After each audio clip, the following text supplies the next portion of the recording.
Hello viewers, Wagdaro now taking you through the tutorial for A-Level Pure Mathematics. And this video I'm going to go through the marking guide of U.A.C.E Uneb 2020 of Math Paper 1. So this video is suitable for students in both Senior 5 and Senior 6 offering Principal Mathematics as part of their combination. So a standard paper of Math Paper 1 has two sections, Section A and Section B. Section A has 8 questions and Section B has also 8 questions. The 8 questions of Section A are compulsory, and the ones in Section B you are supposed to choose any 5. So since this is the revision, we shall do all the 8 questions in Section A and 8 in Section B. So let's start with question 1. Question 1 says, solve the equation this equal to 0 for x ranging from 0 degrees to 180 degrees. So yeah, the first thing to do is to rearrange. So we are going to rearrange.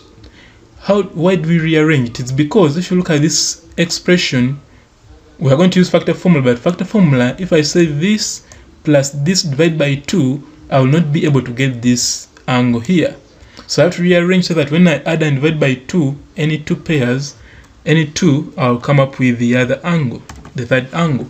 So here when you look at this plus this gives you 4x, divide by 2 gives you 2x, and which is similar to this one. That is why we are rearranging. So after rearranging, then we can use factor formula. So 2 sine this plus this over 2 to give you this, then cos this minus this over 2 to give you this. Then from here, next is to factorize. Here what some students do, they will say let me divide throughout by sine 2x, sine 2x. That becomes wrong because some angles will be lost and you'll not be able to get all the angles of x. So the emphasized concept is to factorize. So when I factorize, sine 2x I'll remain with here 2 cos x, and here I'll remain with 1. Then from there, this is a product and it is equal to 0, meaning either this is equal to 0 or this is equal to 0. So for this is equal to 0, I'll come up with this part, and for this equal to 0, I'll come up with this part. Then I'll use a calculator. Arc sine 0 gives you 0. Then I use quadrants to get these other angles. Then also calculator arc cos 0.5 is 60, but cos is negative in the second quadrant and in the third quadrant. So second quadrant, the angle will be 120. The third quadrant, the angle will be more than 180, so ignore that. Now here you have put this 360 because it is still 2x. It is x which does not exceed 180, but 2x can exceed. Therefore, when I divide throughout by 2, this divided by 2 is 0, this divided by 2 is that, this divided by 2 is 180. So next is to arrange the angles in ascending order, and that is what they wanted. So question analysis, the question required candidates to apply the factor or the double angle formula to solve the given trigonometric equation. So in this case, we used factor formula. So the question was popular. Popular means it appears frequently in the previous past papers. Then weakness is that some candidates fail to apply the factor formula and double angle formulas. Then 2 is that some candidates did not generate the required angles as specified in the question. And usually it is because of cancelling, dividing throughout by sine 2x instead of factorizing. So the advice to teachers is that teachers should teach trigonometry early enough to enable students practice. Also, teachers should emphasize to students to solve equations by factorizing variables. So this concept of factorizing is very, very vital. That was question 1. Now we shall go to question 2. Part A says, express this in the form a plus bi, where a and b are integers. And part B, find the argument of Z.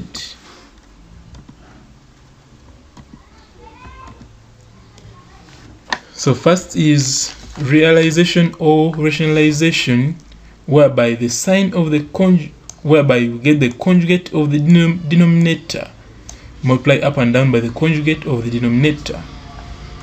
Then from there we have to expand. When I open brackets, this times this gives you 3, this times this gives you 3i, this times this gives you I, and this times this gives I squared, but the good thing I squared is -1.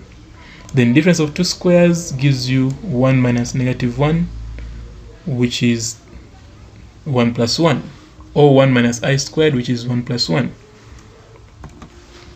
Then simplify this to give you this, and simplify this to give you that. Dividing throughout by 2 gives you I plus 2i. And that's what they wanted for Roman 1, for part A. Now for part B, they want argument. So the good thing, this Z is in the first quadrant, because the real part is positive and the imaginary part is also positive. Therefore the argument will be arctan of imaginary over real, to give you 63.43 degrees. So angles are to 2 decimal places unless specified. So the question analysis is that the question required candidates to express the realization of the denominator in a complex number and find the argument. And the question was very popular. So by now I believe you know what the word popular means. It means that in the previous past papers the question appears frequently. Then weakness is that candidates fail to expand the brackets during realization of the denominator. And 2, so expansion was a challenge. Then advice to teachers that teachers should emphasize the expansion of complex numbers. Now this expansion is usually a challenge because some students forget that I squared is equal to -1. Yes, that is the best. That is what you should never forget as long as you're dealing with complex numbers. Then question 3 says, given that y is equal to this, find y dx. So yeah, the first thing to do is to first expand this. For example, this is ln in brackets x times this. So because the product, when you expand, it will now be plus. So it will become ln x plus ln x plus ln this. Now square root of this cubed is the same as x plus 1 raised to the power 3 over 2, because the square root is a half. So half times 3 is 3 over 2. Then from there we're going to bring this one this side, so to come up with this. Now it is this one which is easier to differentiate, so therefore we shall come and differentiate. When I differentiate ln x, ln is the natural log, so to differentiate means differentiate this one to come up with 1, then divide by this very function which is x. The same applies to this. First of all, 3 over 2 is maintained here. Now when you come to this, differentiate x plus 1, you'll come up with 1. Then divide by the very expression in the bracket, which is x plus 1. Then next is to simplify. So in derivatives, simplifying is a must. So you have to simplify by getting LCM. LCM of this and this gives you this. Now this one, divide by x, you remain with x2 in brackets x plus 1 times 1 to give you this. Similarly, this LCM, divide by this, you remain with x times 3 to give you 3x. Now next is to open brackets to come up with this, and correct like terms to come up with this. And that is what they wanted. So question analysis, the question required candidates to apply laws of logarithms and indices before differentiation. Others it will be complicated, and the question was popular. Weakness is that candidates fail to apply the laws of logarithm, and when you try to differentiate with the powers there, it becomes more complicated. So you are supposed to apply the laws of logarithms. Other candidates could not simplify the derivative. So after differentiating, you must ensure that you simplify the derivative to the simplest form. Differentiation, you must simplify. Then advice to teachers that teachers should emphasize simplification of derivatives and also application of laws of logarithms and indices during teaching of students. So simplifying is a very important factor in differentiation. You don't just differentiate and leave it like that. Then that was question 3. Now we shall go to question 4. Question 4 says, a plane is perpendicular to the normal vector r, this, and contains the point P, which is that. Determine the equation of the plane. Now this word perpendicular means this vector is the normal vector to the plane, and this is a point on the plane. Therefore, it becomes easier because we shall just quote the formula that r, which is the general point on the plane, xyz, dot n, which is the normal vector, is equal to a, which is a point on a plane, position vector on a plane, dot n, which is the normal vector. The next is to expand. So this times this is here, plus this times this, which is here, plus this times this, which gives you negative 2z.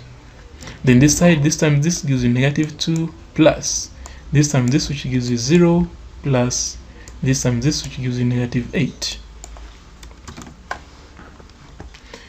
Then when I simplify, I'll come up with that, and that will be the equation of the plane they wanted. So the analysis is that the question required candidates to determine the equation of a plane given the normal vector and a point on the plane, and the question was popular. The weakness is that candidates failed to identify the given equation as the normal to the plane, and also they misquoted the standard equation of the plane, which is this. So some students started with different formulas. The advice that teachers should teach vectors from first principles so that students can understand fully what is being done. That was question 4. Now we shall go to question 5, which says, evaluate this integral with respect to x from 0 to pi over 3.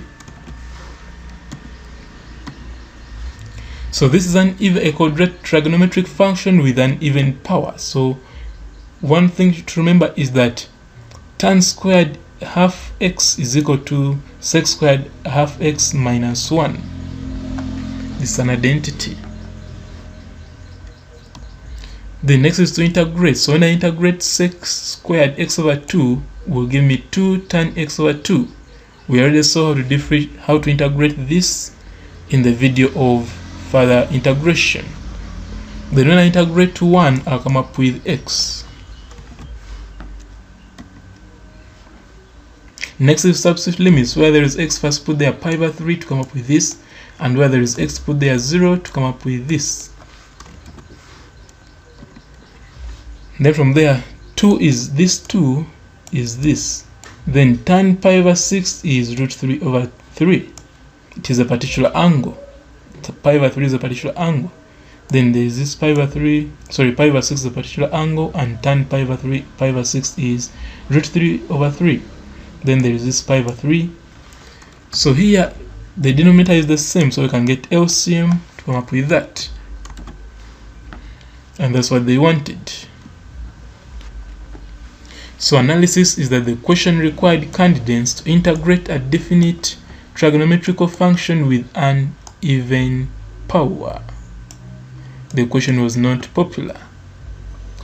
So candidates not popular means it appears less frequently in the previous past papers. The weakness is that candidates failed to identify the suitable identity that could be easily integrated. So they failed to convert to express tan squared an angle in terms of sec squared an angle. Then two others had a difficulty of integrating the term sec squared x over 2. Now, why was it difficult? If you look back here, because in your logbook you have that integral of sec squared x is equal to tan squared x is equal to tan x. Therefore, but here it is x over 2. What does that mean? It means that after integrating, you have to divide by the derivative of the angle. So the derivative of this angle is a half. So tan x over 2 over 0.5, it gives you 1 over 0.5 is 2. That is why there is a 2 here. So most students did not put this 2 there.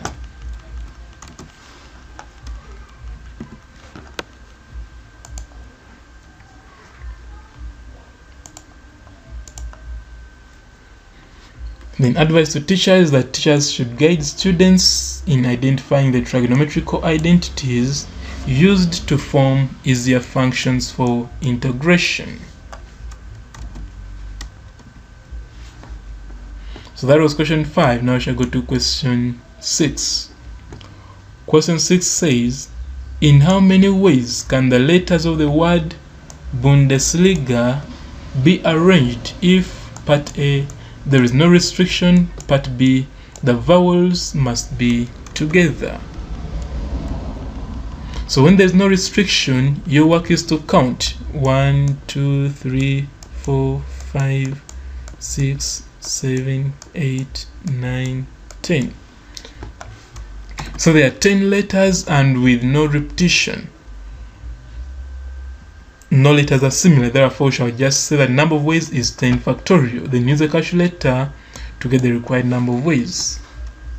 That was part A. Part B, they said the vowels must be together, therefore we need to make an illustration.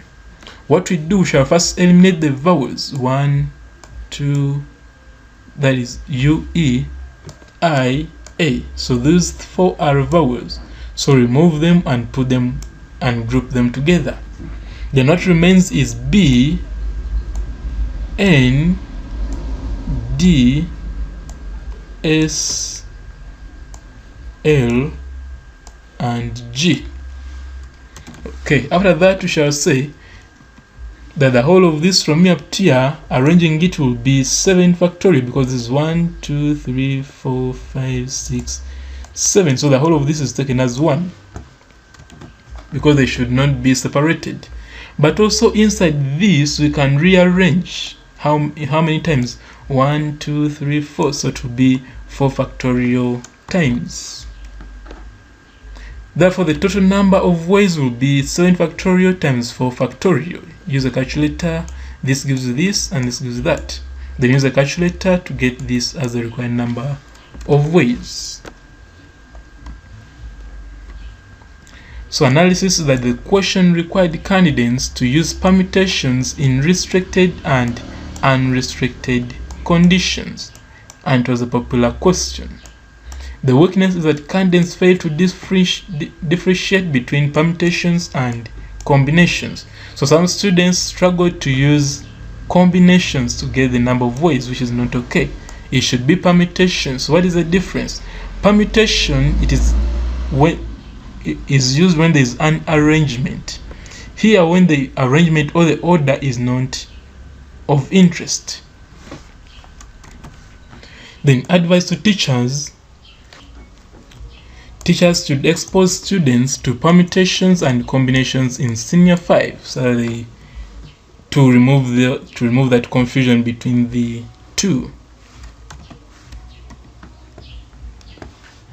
Then question 7 say, part A says, show that the curve whose parametric equations are this and this represents an ellipse. Then part B, determine the eccentricity of the ellipse. So we shall start with part A. Part A, what they want is to eliminate theta. So here we shall make cos theta the subject, and for the other one we shall make sin theta the subject. Then remember the identity that cos squared theta plus sin squared theta is equal to 1. Therefore come and substitute. Now this one is in the form this. Therefore it is an ellipse. Now this one this question was a little tricky. Do you know why? It is because most cases it is x squared over a plus y squared over b over b, x squared over x squared over a squared plus y squared over b squared. And the reason is because usually x, the major axis is usually on x. But this time round, if you look at this, the denominator of y on y is bigger than the denominator on x. Therefore, this was the major axis. Therefore, A will be, what you should know is that A is on the major axis and B is on the minor axis. Therefore, A was supposed to be, A in this case supposed to be on y, and B is supposed to be on x. When you understand that, then you can go to part B where you can get the eccentricity. So eccentricity, first of all, you need to code the expression for eccentricity that b squared is equal to a squared in brackets 1 minus e squared, where e is the eccentricity, b squared is the denominator of x squared, which is 81, and a squared is the denominator on y squared, which is 144. So when you substitute and make e the subject, we shall come up with e being equal to square root of 1 minus 81 over 144. Simplify it, gives you this, and then you come up with this as the answer. Now, some students can stop at this point, but that will not be correct, because in math, the denominator must never be left in sad form. So if you leave it like this, it means that this denominator is under square root, which is not okay. That is why you have to proceed up to this step so that you can get full marks. Or use the calculator to give you answer to decimals. So analysis is that part A, required candidates to show that a given parametric equations represent an ellipse. Then part B, required candidates to determine the eccentricity of the ellipse. So it was not popular. So not popular because this time around the major axis was on y. Then weakness that candidates failed to eliminate the parameter theta during conversion of the Cartesian equation. And also some candidates could not identify the major axis of the ellipse. So this was a big challenge to very many because the question was not popular. They've never seen such a case. Then advice to teachers that teachers should emphasize the relationship between parametric and Cartesian equation. Cartesian, it is only xyz or xy, depending on whether it's 2-dimensional or 3-dimensional. Parametric, there is a third variable. In this case, it was theta. Then that was question 7. Now we shall go to question 8. Question 8 says the gradient of the curve, find the gradient of the curve this at a point this. So this is an implicit function. Therefore, the first thing to do is to differentiate both sides with respect to x. When I do that, this one we shall differentiate term by term. So this one, it is a product. So we shall use product rule. Product rule says that keep this one constant, then differentiate this one to give you this. Plus, keep this one constant and differentiate this one to give you this. So with that, we have differentiated the first term. Next is to go to this. So it's also still a product.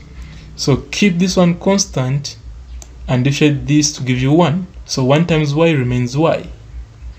Then plus, keep x constant and differentiate y to get dy dx. Okay, next is this one. This one is when I differentiate, bring down the power to get 4. There is a negative first of all. Then bring down the power to get 4.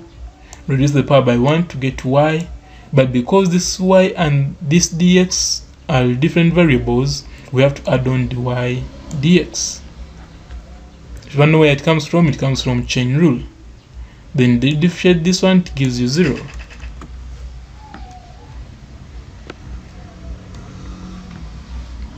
So now that is differentiation. Now at point, now we want to get the gradient. Therefore at this point, x is 0 and y is 1.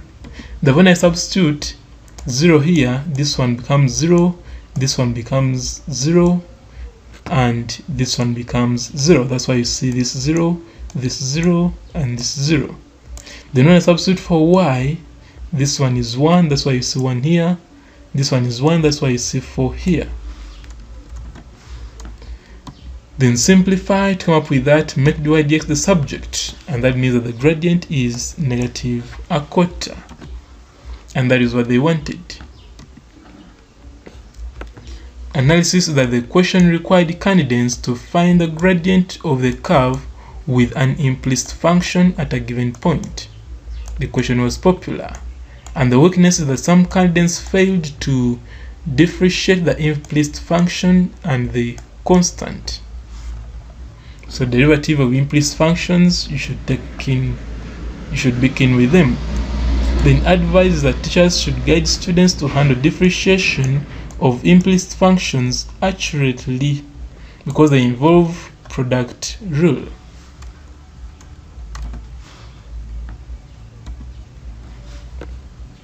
So that was section A. Now shall go to section B. So question 9, part A says a polynomial px is given by px equal to this, where 2x is a quotient and ax plus b is the remainder. When px is divided by x minus 1, the remainder is 4, and when divided by x plus 2, the remainder is 1. Find the values of a and b. So let's start with part A.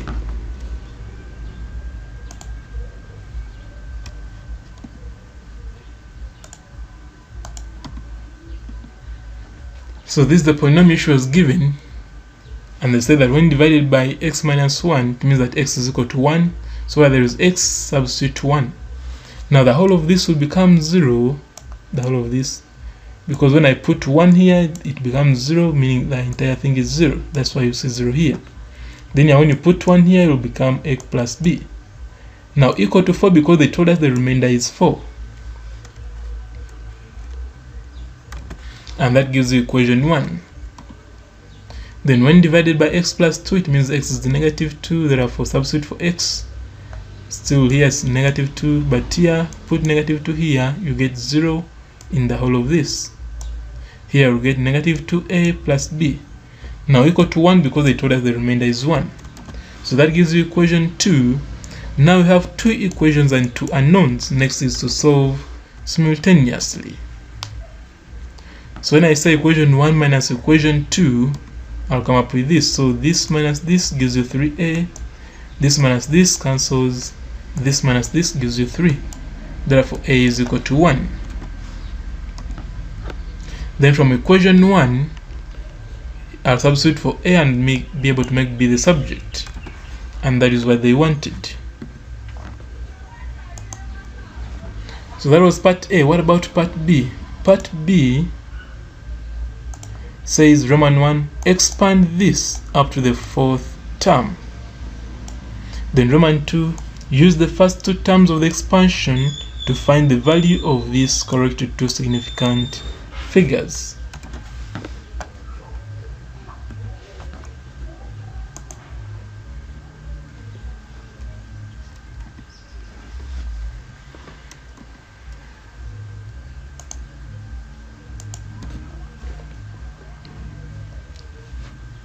So this is binomial expansion.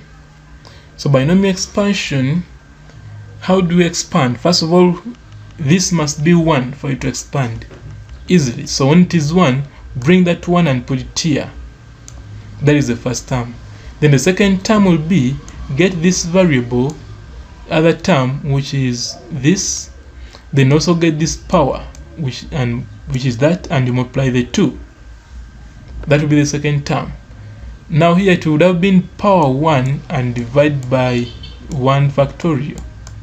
But any number to power 1 remains that very number, and also 1 factorial is equal to 1.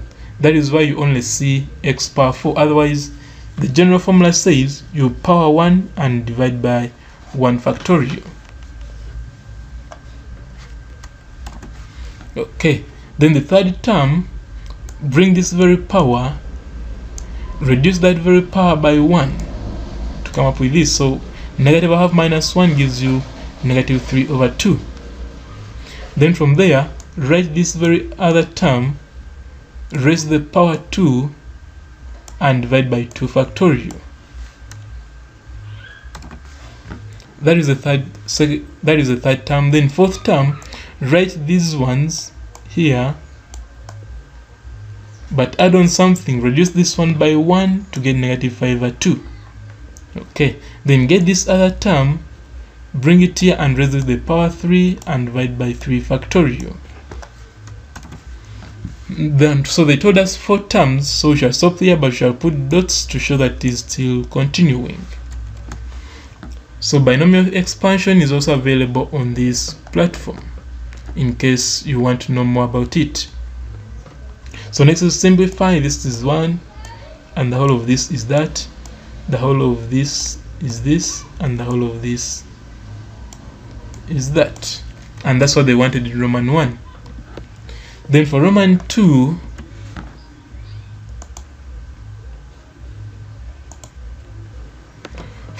they said use the first 2 terms of the expansion to find the value of this, correct to 2 significant figures.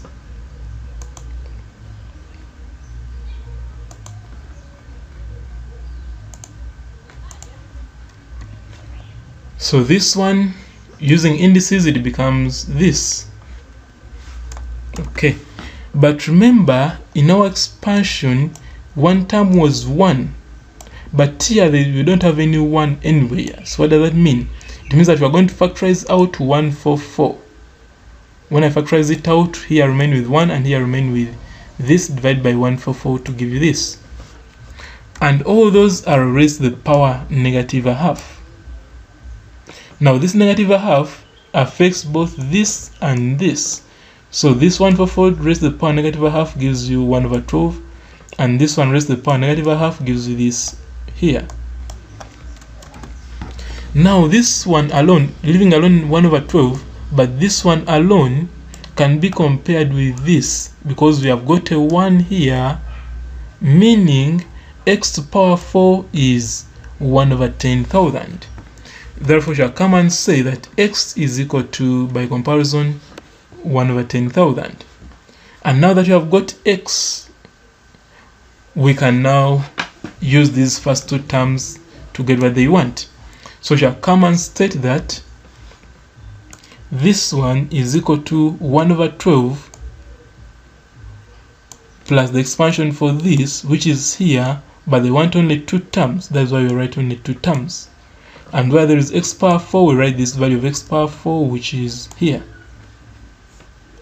So when I simplify, I'll come up with this, but the answer they wanted to 2 significant figures, so you have to round off to give you this. And that is what they wanted.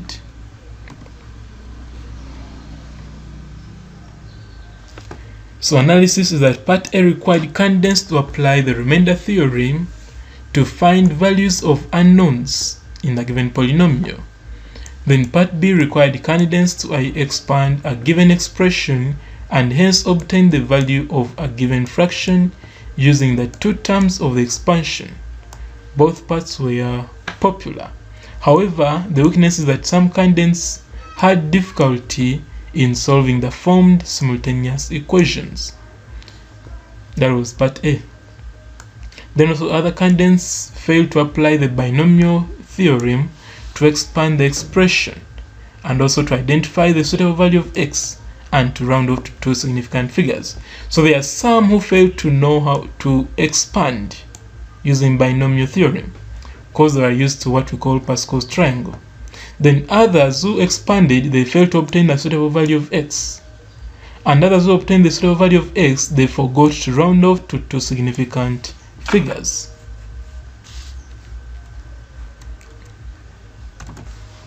So the advice is that teachers should guide the students to use suitable methods to solve simultaneous equations. There are many formulas, but the shortest is the one which should be used. For example, some students can choose to use simultaneous equations can choose to use method of matrices, but that one is a little longer in this case. Okay.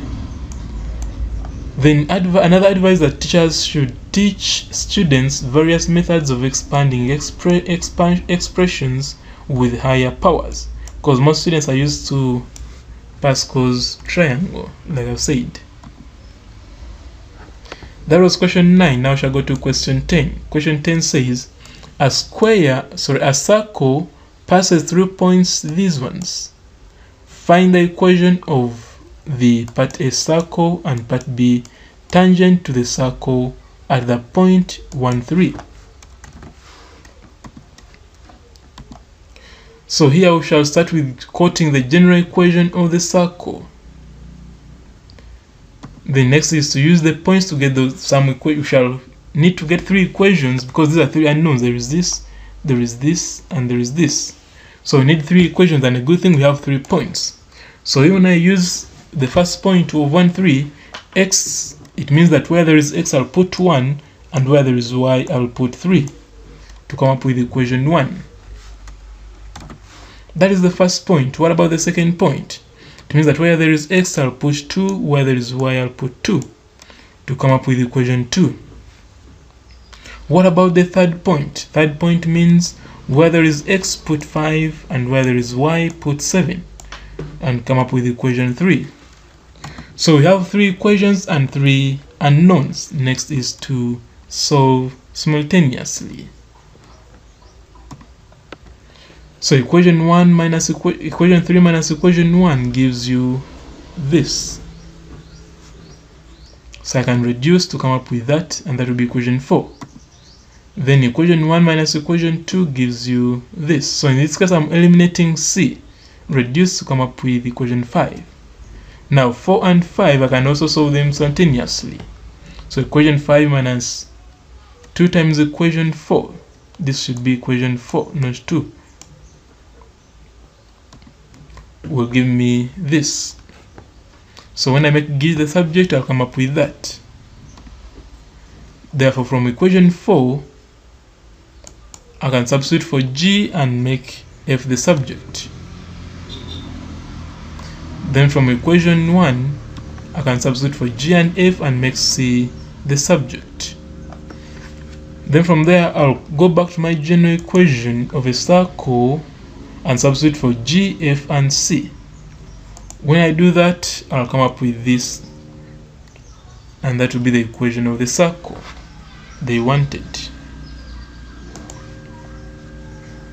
Then part B, they wanted the equation of the tangent to the circle at the point 1, 3.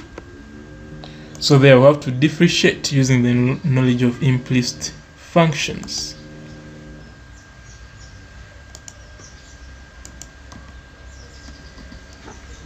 So differentiate both sides with respect to x. This will give me this, this will get this gives me this, and this gives me that. This is 0. Then at point 1, 3, substitute for x is 1 and y is 3.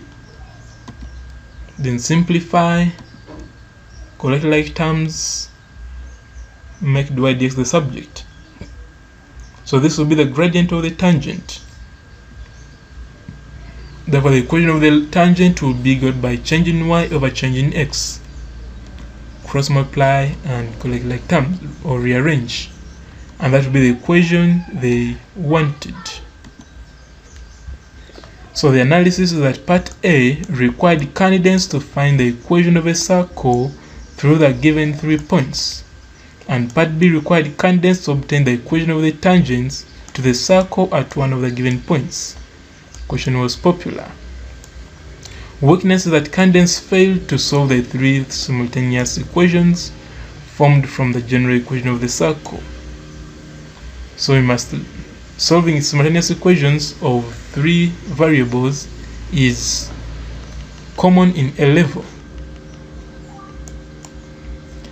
Then advice to teachers that teachers should expose the students to different methods of solving simultaneous equations with 3 unknowns.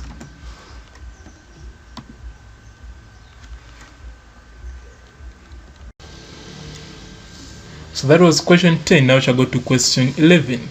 Question 11 says express this into partial fractions and hence evaluate this integral with respect to x from 0 to a half correct to 3 decimal places.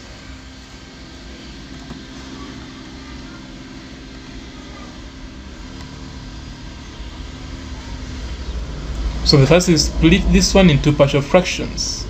So this will be this and this will be this is the power linear in bracket but with a power. So you start with power 1 followed by power 2 and stop there because it stops on power 2. If it was power 3, we would have continued to power 3. The next is to equate the numerators, because if I get if I say this one, if I say this divided by this, what will I get? I'll remain with this alone. Then this LCM divided by this, I'll come up with this alone. And again this LCM divided by this, I'll come up with this alone.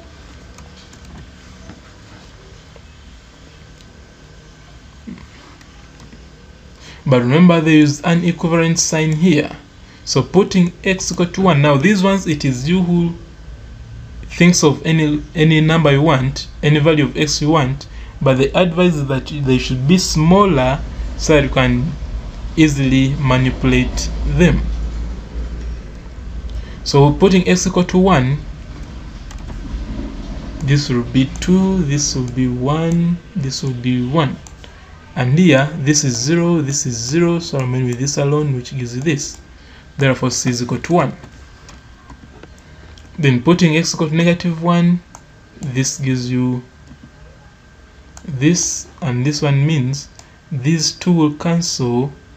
I remain with this alone, which is here. Therefore, a is equal to 1. Putting x equal to 0, it means here I remain with 2. Here I remain with a. Here I remain with a, with b. Here I remain with c. So substitute for a and c and make b the subject. So b0 means that the whole of this goes out, vanishes. It is no longer there because it is 0. Therefore, shall come and say that the partial fraction they wanted is that.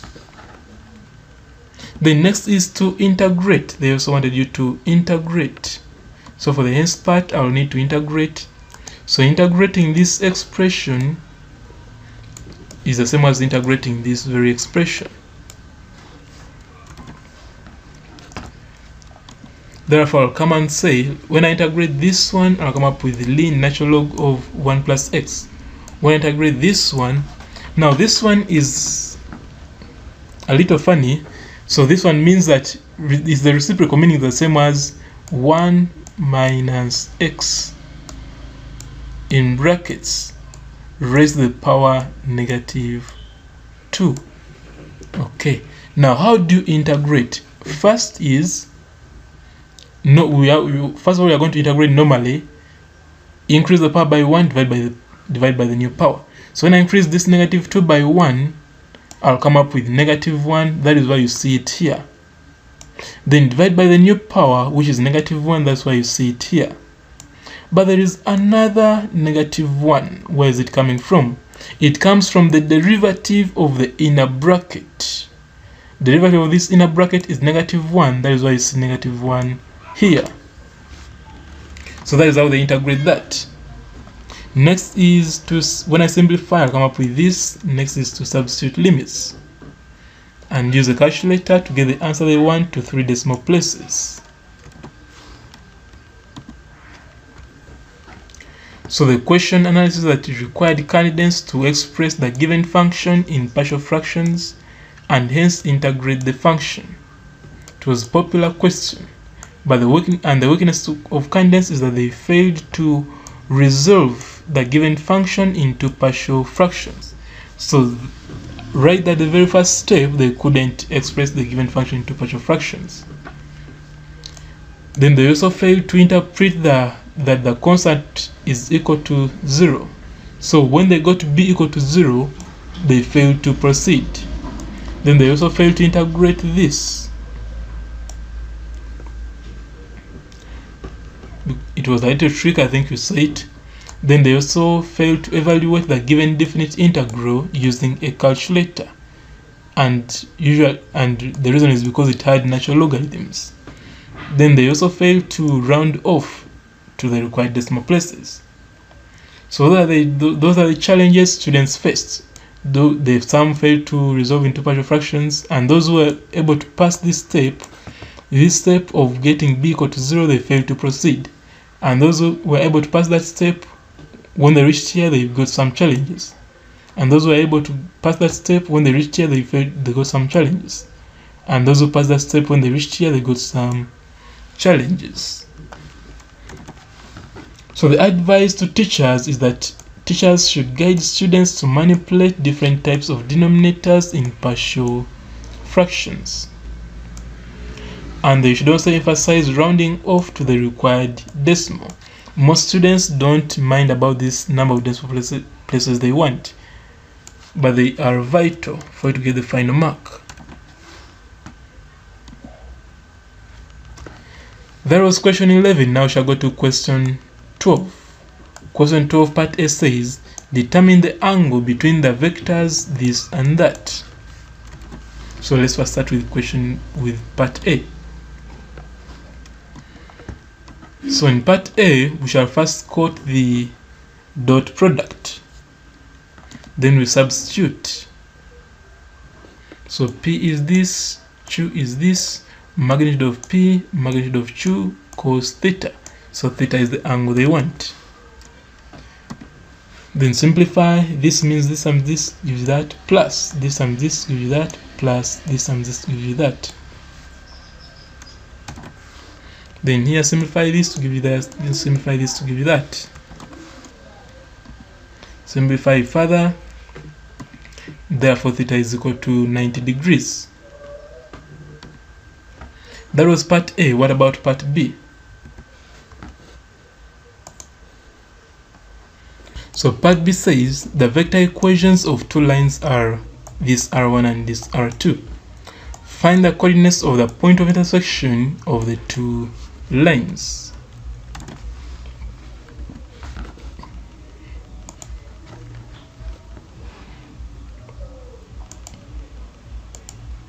So first of all, at the point of intersection, R1 will be equal to R2.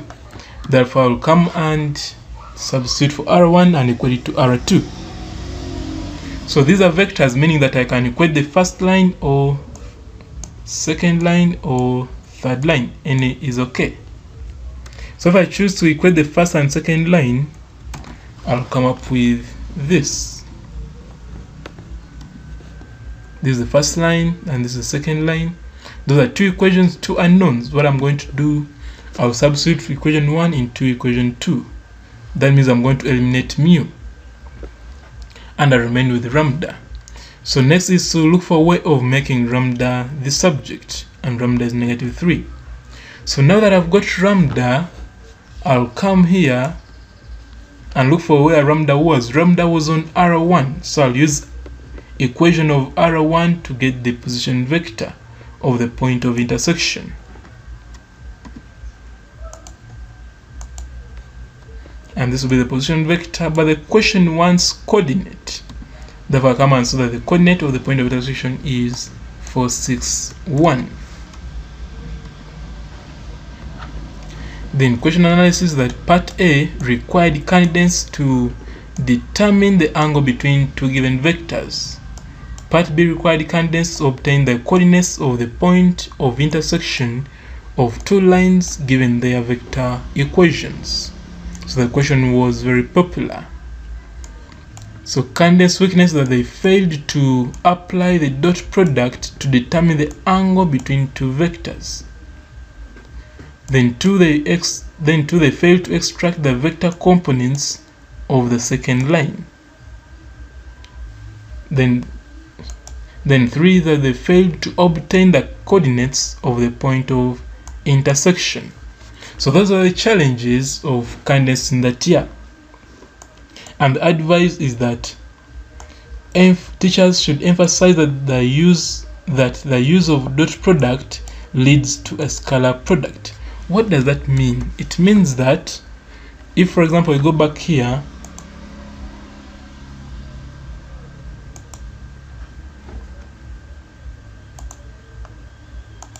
at this point when students dotted, they instead of getting a scalar, they got a they wrote in vector form. They wrote 1, -9 and 8, which is not allowed.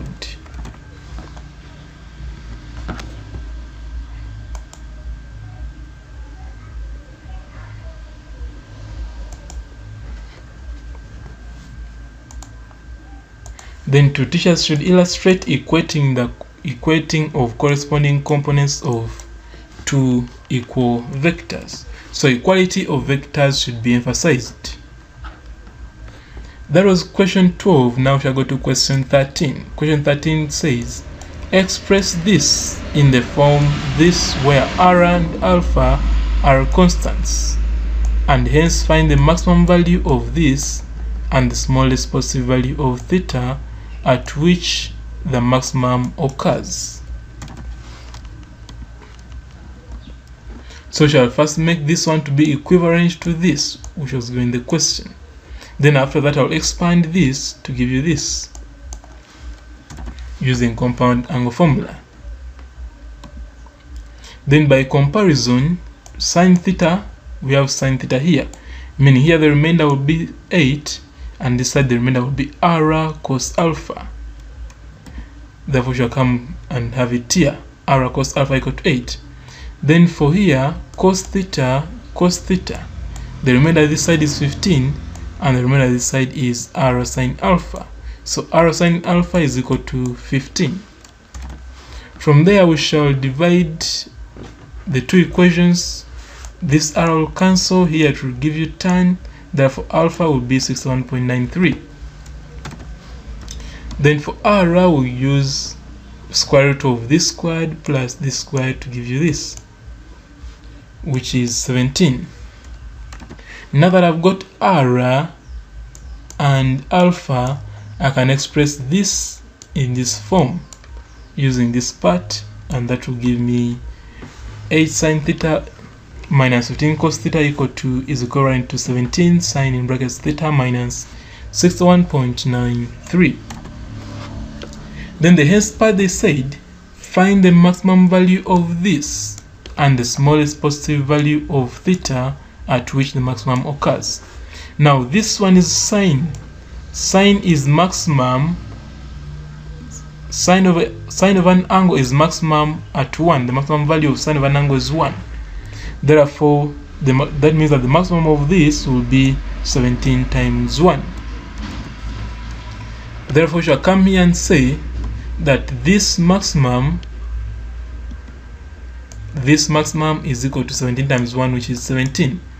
And when does it occur? It occurs when sine that angle is equal to 1. So arc sine gives you this, and make theta the subject to give you that, and that's what they wanted. So the question required the candidates to express the given trigonometric function in a harmonic form and hence find the maximum value of the function, and it was popular. Weaknesses are some candidates failed to compare the coefficients of cos theta and sin theta, and others had difficulty in following the procedure of finding the maximum value. Advice to teachers is that teachers should expose students to various harmonic forms like the single trigonometric form. Teachers should also emphasize the range within which the trigonometrical ratios lie. They lie from -1 up to +1 for sine and cos, and for tan it is a different story.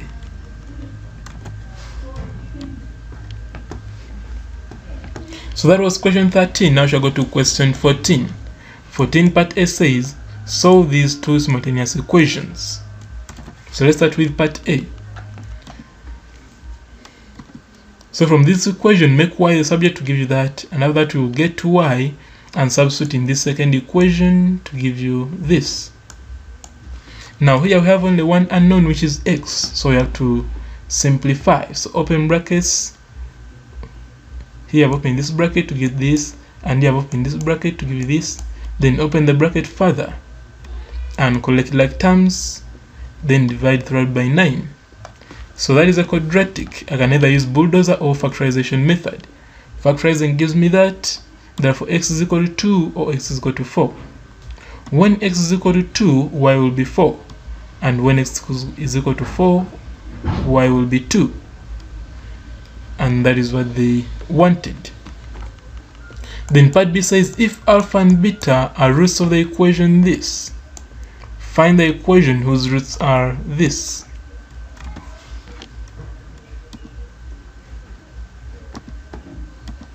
So first of all, for this given equation, alpha plus beta is p, and alpha beta is 2.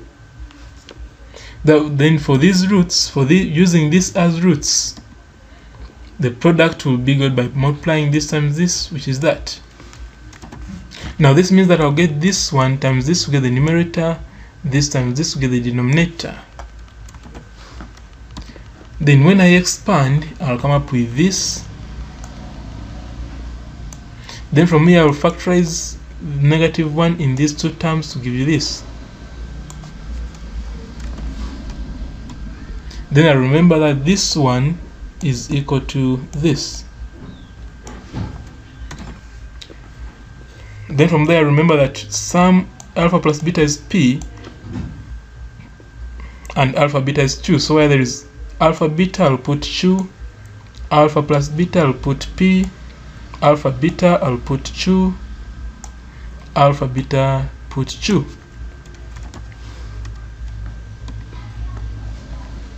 Then open brackets to come up with this. Then from here, I can still simplify, because this one, this, and this gives you 2 plus 1, everything squared.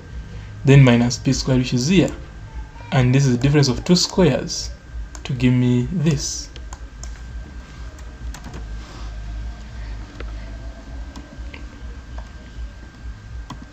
So that was product. What about sum? Sum, still you add, get LCM, which is alpha beta. Alpha beta divided by this, you get beta, more times this to give you this. Alpha beta divided by this, you get alpha times this to give you this. Then expand the numerator here. Then collect like terms, bring this one this side to come up with this. Then factorize out alpha beta in these two, and factorize out -1 in these two to give you this. Then from here, you substitute alpha beta is 2, alpha plus beta is p, alpha plus beta is p, alpha beta is 2. So I've got sum and product. We can now get the required quadratic equation. So the general one is that. So we should come and substitute for sum and for product. Multiply throughout by 2 to give you that as the equation they wanted. So the question, part of the question required candidates to solve simultaneous equations involving quadratic equations. Part B required candidates to form a quadratic equation derived from the roots of the given equation. The weakness that candidates failed to expand the expression after the substitution. They are talking about part A. Then also they failed to solve the quadratic equation. That is also part A. Then for part B, candidates failed to identify the sum of roots of the given equation. They failed to identify the sum of roots is equal to positive p. Then they also failed to express the new roots in terms of the sum and product. Advice to teachers is that they should illustrate different methods of solving quadratic equations and also emphasize the use of the sum and product of roots to form new quadratic equations. So that was question 14. Now shall go to question 15. Question 15 says, the diagram below shows a cone of radius a and height h, in which a cylinder of radius x is inscribed. Part A, express the height h prime of the cylinder in terms of x, a, and h. So let's start with part A. Now first of all, here there is some similarity. There is this bigger one from the cone, this one from here, go here, go here, go here. There is the height of h and the base of a. Okay, what about this smaller triangle? We also have another smaller triangle which is here. Okay, for the smaller triangle is from here like that. So in this case the height is h prime and the base is a minus x. Therefore we shall use ratios for similarities to come up with the expression or relation between the variables.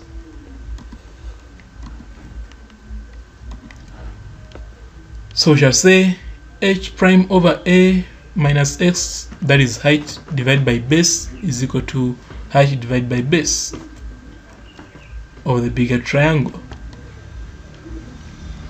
Therefore make h the subject. I'll come up with that, and that will be the answer they wanted. Then for part B,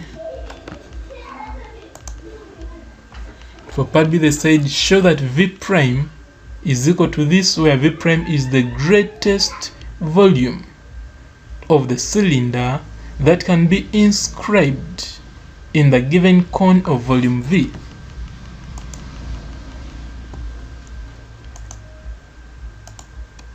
So I'll come and say that volume of the cylinder is v1 is equal to pi x squared h prime. Now we're using another parameter. We are not using v prime because v prime is strictly maximum volume. So v1 is equal to that. Substitute for h prime. Then pull the constants outside. This and this are constants, and this pi is also a constant, but this one is a variable, so it will come inside to give you this. Then you differentiate. This gives you that, and this gives you this. Then remember that maximum volume derivative must be equal to 0, so come and equate it to 0. Therefore factorize out this, you will come up with this, meaning x is equal to 0 or this is equal to that. Of course x cannot be equal to 0, therefore we shall take this one. Therefore when x is equal to a over 3, maximum volume will be got by substituting for x, which is that. The next is to simplify. When I simplify, I'll come up with that. Simplify further, come up with that. Simplify further, you come up with this. But volume of a cone is a third pi r squared h. R is a. Therefore when I divide the two, maximum volume of a cylinder and volume of a cone, come up with this volume of a cylinder and volume of a cone. Then when this division becomes a product, then this one becomes a reciprocal, as you can see it here. Then from there is this a which cancels, there is this pi which cancels, there is h which cancels. Now here I remain with 4, but there is also this 3 which cancels with this to give you 9. Therefore this side will remain with 4 over 9. So you can come here and say that that ratio is equal to 4 over 9, and make v prime the subject to give you this, and that's what they wanted. So the question in part A required candidates to use similar shapes to find the required height of the cylinder, and part B required candidates to apply analysis of calculus to obtain the maximum volume, and the question was not popular. The weakness is that candidates failed to interpret the question, so it was poorly done, and the advice that teachers should emphasize the application of analysis in maximization. That was question 15. Now shall go to question 16. Question 16 part A says, solve the differential equation this, given that s is equal to 9 when t is equal to 0. So let's start with part A.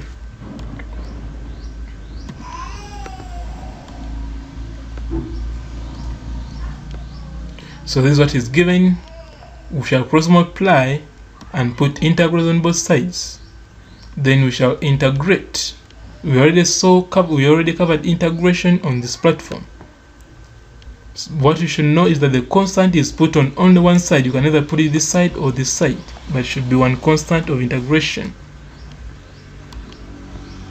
We know that when s is 9, when t is 0, s is 9. So substitute for t and s to get the value of c, which is 17.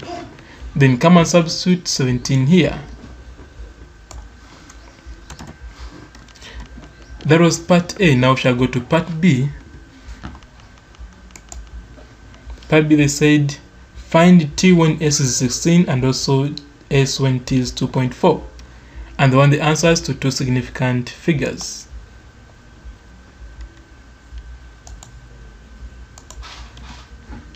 So when s is 16, substitute s here and look for a way of making t the subject. So take this one this side to come up with that. Then from here put natural log on both sides. Then this cancels, you remain with only 2t this side. Then take this to this side. And then you can use a calculator to two significant figures. That was Roman 1. What about Roman 2? When t is 2.4, come here and again substitute for t. Then take this one this side. And also this one by indices, it is the same as s to the power 3 over 2. Then to make f the subject, multiply power everything by 2 over 3. 2 over 3 this side, 2 over 3 this side. So 2 over 3 this side gives you power 1, that you remain with s. This side, the power remains.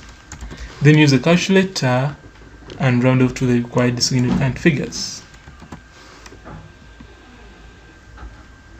So the analysis that part A required candidates to solve the given differential equation.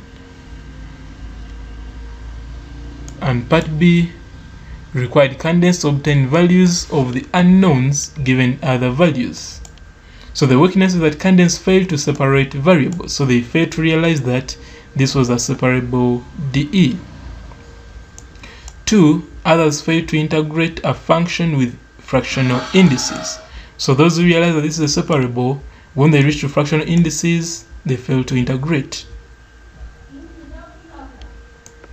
Then those who pass this step, they fail to observe the required number of significant figures. Advice is that teachers should expose students to various methods of solving differential equations.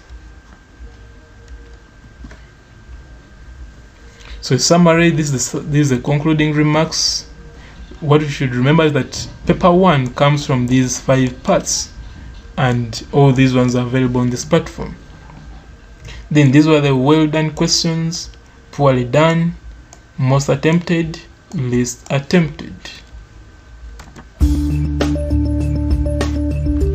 So that brings us to the end of this video. Thank you for watching, and be reminded that this video will be on Uneb of Math Part 2 of 2020. So if you have not yet subscribed, please click on the subscribe button below this video such that you can receive updates when the next video has been uploaded. And also, if you know any student who's not yet on this platform, please share the link of this video with them via social media platforms like Facebook and WhatsApp, so that we can all benefit as a family.